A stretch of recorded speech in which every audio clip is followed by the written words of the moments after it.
works. Nobody knows how or why, but it just works.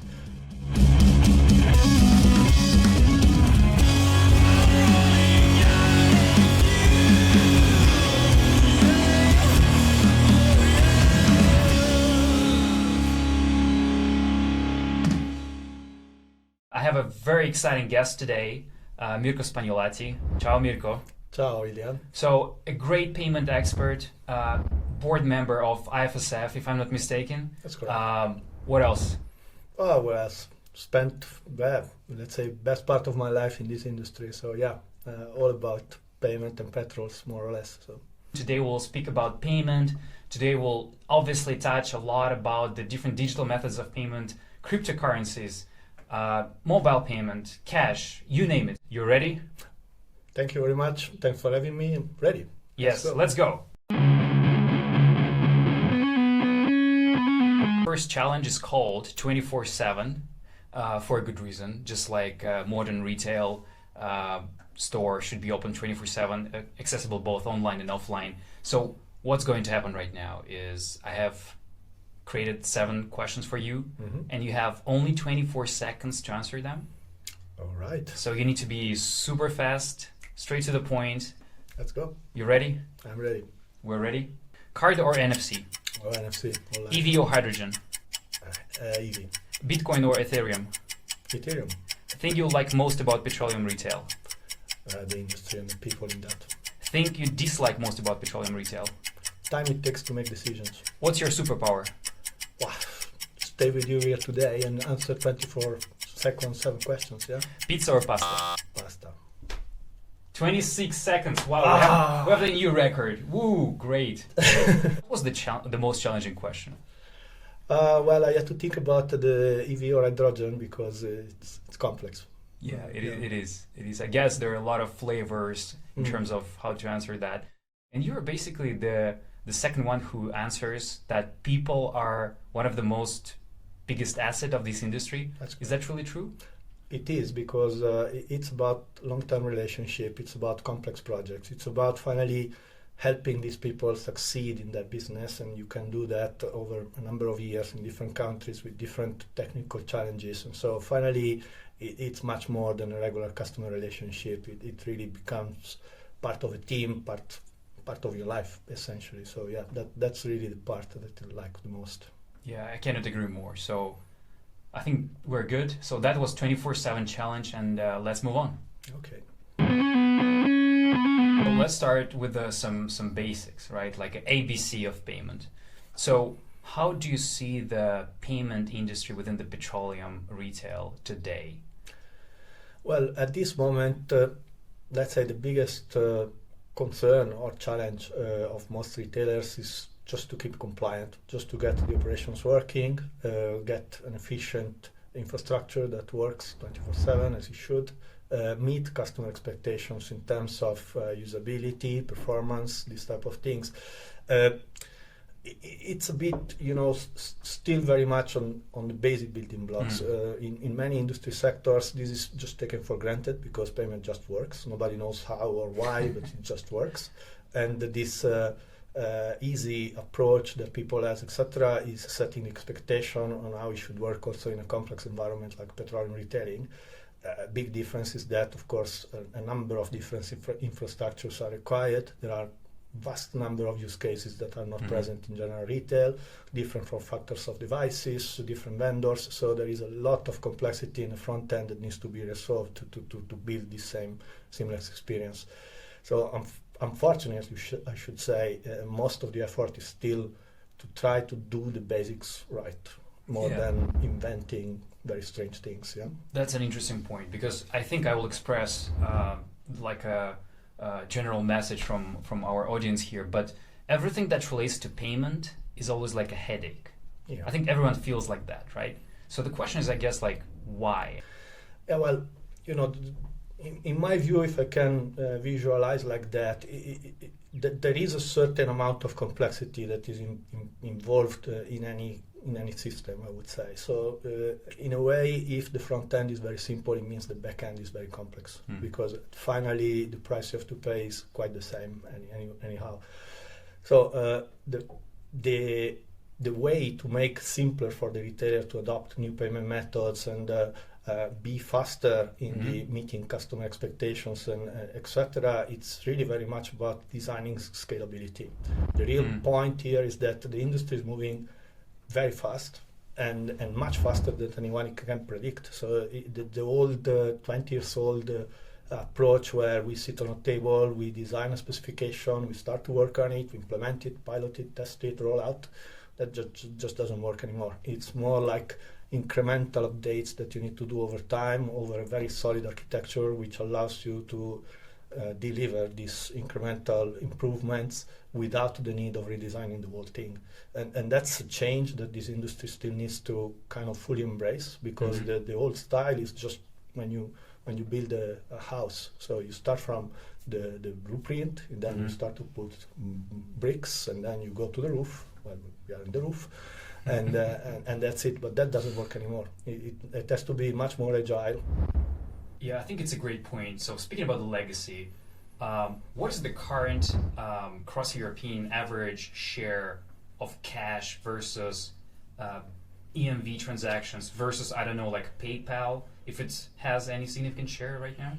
Let's say that the overall figures are very different country by country. In Europe, well, we speak about Europe, of course, but reality is that we still have a vast number of very fragmented payment infrastructures throughout various countries. Also, the customer habits are very different country by country. So, yeah, you can possibly forecast kind of an average, but it's really not meaningful. We are going from Nordic countries where are de facto already kind of cashless. So that would be really 90%, whatever. 90+%, right? Yeah. To countries like South Europe, Greece, Italy, where the percentage of cash is still like half or sort of. And within these big different numbers, there are also differences in payment method, customer expectations, barriers, because in many cases we have local regulatory approvals, local domestic debit schemes that we need to support in the business. So it's a very complex picture. Overall, what we can say is that the acceleration of digital payment adoption is there. So after there is kind of a constant growth in the countries which are behind the curve, so to say, and they're catching up. It will take time, but definitely the direction is that.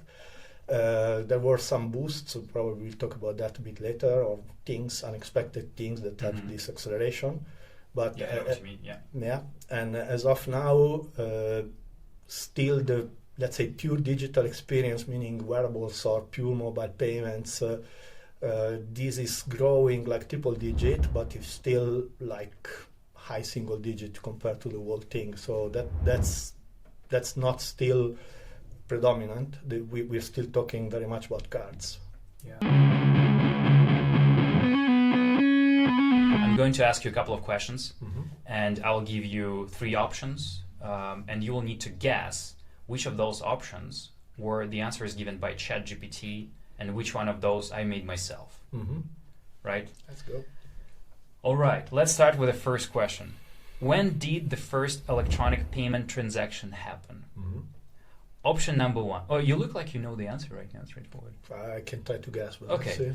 So option number 1, 1972. Option number 2, 1983. Option number 3, 1985. I would say the first. 1972. Yeah. That's absolutely correct. That's absolutely correct. So, and ChatGPT basically gave me a short story about that. The first online transaction occurred when Stanford University students used the university ARPANET to purchase marijuana from the counterparts at the Massachusetts Institute of Technology, MIT, using a new technology called the internet. So this is... Started well. Yeah, started in this point, started from the bottom. Now we're here. I was not expecting 1972, honestly, when I was creating this. Yeah, well, I was more referring to when the chip cards was first designed. So that was obviously already after the first electronic transaction. So that was in the 80s, they were there already. So it must have been the 70s. Yeah. Okay. So the second question. I was asking ChatGPT to explain payment technology in 3 words. So option number 1, electronic value exchange. Option number 2, electronic transaction processing. Option number 3, key economic driver. Number 2. Electronic transaction processing. Mm-hmm. That's absolutely correct. So 2 out of 2, you're doing well. Again, you're setting up the record of our show. So I guess you cannot disagree with that, right? It's like very obvious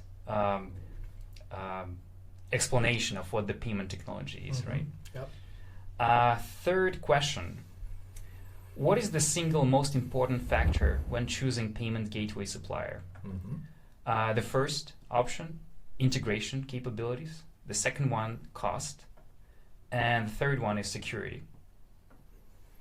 That's more controversial. I would pick the first, but just because the third is a given. I mean, it's just an enabler. If it's not secure enough, it's not certified, it's not even an option. So I would pick the first. You need to pick one. You pick the first one. Mm-hmm. Okay, so you're wrong because ChatGPT suggested that security.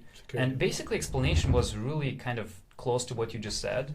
Security breaches can lead to significant financial losses, damage to your brand reputation, and loss of customer trust. So, but then ChatGPT also mentioned that on top of that, there are multiple extra layers, and cost is not the last one there. But it's interesting that cost was not the first. Yeah. I mean, in this type of business, comes later, not first. Right. You cannot afford to just choose on cost. Yeah, so the risks are so high that everything around security is the hygiene factor, as we like to say. Okay, incredible. 2 out of 3, great result. So that was to ChatGPT or not to ChatGPT challenge. When do you think we can expect a really burst of crypto in our industry? Well, this is a kind of a difficult one. So at this moment, if we speak about crypto in terms of underlying technology, I think there is a huge potential, and I think we have to expect something to happen and to be quite disruptive to the industry. The current implementation of cryptos, the most known ones that are around, they suffer from a number of issues, and in terms of scalability, performance, and also environmental footprint, which is always a point to be considered. I think I read somewhere that the maximum amount of transactions you can achieve on a Bitcoin node at any given time is like an insignificant fraction of the Visa transaction can make in a second around the world. We are talking about orders of magnitude difference. So the scalability is still a big challenge. We need payment systems to run hundreds of thousands of transactions per second, while crypto in the current implementation is still very, very far from there. So that's one point. And then, of course, it's the whole regulatory frameworks surrounding these cryptos, which needs to be aligned with the business expectation, essentially, because so far it's still very much about niche solutions that are designed for specific use cases, I would say, rather than general public. So. How do you think crypto will change the landscape or value distribution throughout the payment process? Because obviously it will diminish the overall power and value of banks. And can this even happen? That's the question. I guess the key point here is to understand what's happening in the regulated part of this business, and I'm specifically mentioning the central bank digital currencies. So that type of solution will be designed to be scalable, accessible to the public, and to meet all the customer expectations and also the regulatory expectations. That one will be certainly disruptive. Of course, we're talking still about innovations that are yet to be available right now. It will happen in the coming years, at least in Europe. Of course, there are countries in Far East, in Asia, etc., where these experiments are well above the experiments level, and there is mass adoption already in China of this type of technology, and the impact is just massive, because it just displaces everything else that is around, just because it's so much more convenient for the consumer and the merchant, and it's a completely frictionless experience. And so that one has the potential really to change the game. And you said China is ahead of the game so far, right? Yeah, so is it fair to say that they were basically skipping one of the initial steps within this evolutionary process of payment, just like Europe, for example, is? Yeah, I mean, this is a kind of a opportunity that developing countries have versus the traditional countries, and we can make an analogy with what happened with, I don't know, the telephones. So in Europe we spent billions building the GPRS networks, and then the 2G networks, and then the 3G networks, and then now 5Gs and so on. Developing countries just went 4G straight. So they didn't need to go through all the previous steps. They just went in what was the best of breed at the moment when they did it. Same China with respect to the central bank digital currency. They really didn't need to go through all the complexity of legacy card-based system, magnetic stripe, and then EMV and all the rest of it. They just went mobile, mass adoption, and then it became quite normal to switch to central bank digital currency. What is the role of IFSF as the organization in this, let's say, transitioning within the payment ecosystem or payment industry? Yeah, so IFSF is an organization that was built 30 years ago, when we are celebrating the 30th year this year. Yeah. And the original goal was to provide an interoperability framework of standards to enable the various equipments and manufacturers to build this solution in an efficient way. And before that, it was absolutely a nightmare because it was really a combination of the most different type of systems around, and the integration process was just cumbersome and painful. IFSF is addressing a number of challenges in the industry, actually everything that you can find in a forecourt or in infrastructure surrounding a petrol retailing environment. A big part of it is related to payment, and so the effort that IFSF is making is to try to anticipate all the market innovation and incorporate it into the standards so that the various players in the industry can then take benefit of these innovations without having the need to build too much customized solution that becomes by de facto non-interoperable. Mm-hmm.